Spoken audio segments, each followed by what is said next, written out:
We've made huge strides around LGBTQ rights in the last several decades, and yet we know that discrimination is still making us sick. It's getting underneath our skin and it's killing us.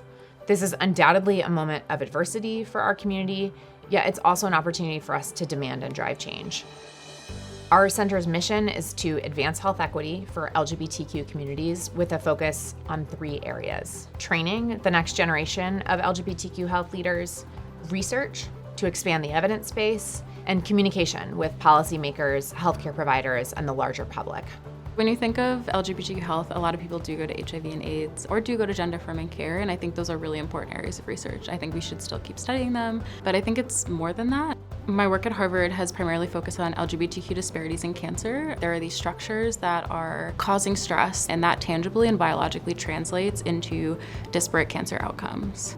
In our research, we've documented that LGBTQ young people are disproportionately burdened by depression and suicide. LGBTQ young people are also more likely to have a teen pregnancy. Some of these teens report purposefully getting pregnant to conceal their identity, while others attribute it to things like inadequate sex education.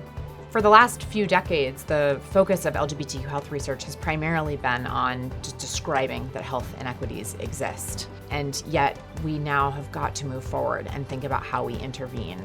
I think the center has such a unique opportunity to be that voice of health disparities, to be that voice of social determinants. It's so important for the research to be put in the hands of our LGBTQ leaders.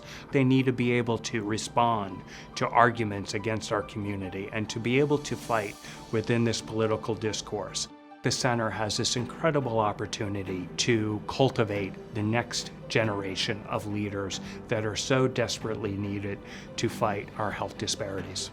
I hope to see more scientists that are from within the communities that we're studying. So I'm hoping that the next generation of scientists is recruited from a pool that's within their community and has this intra-community knowledge. We are just beginning our development journey and therefore looking for more champions. Just 1% of federal research dollars are focused on LGBTQ health, and this is completely out of alignment with the sheer size of our community. Harvard as a whole has a large endowment, but we also rely on philanthropy. So just 4% of the university's endowment sits at the School of Public Health. Of that, less than 5% is then usable in a single year. Therefore, we rely on diverse funders to ensure that this life-saving work can continue and grow. The center is going to have long-lasting impact on the health of our community, and you will never have equality or equity without having a healthy, thriving community.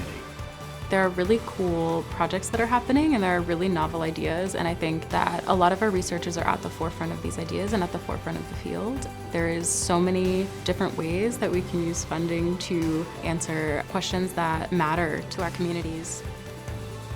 If you believe in the work that we're doing at the LGBTQ Health Center of Excellence, we would love your support.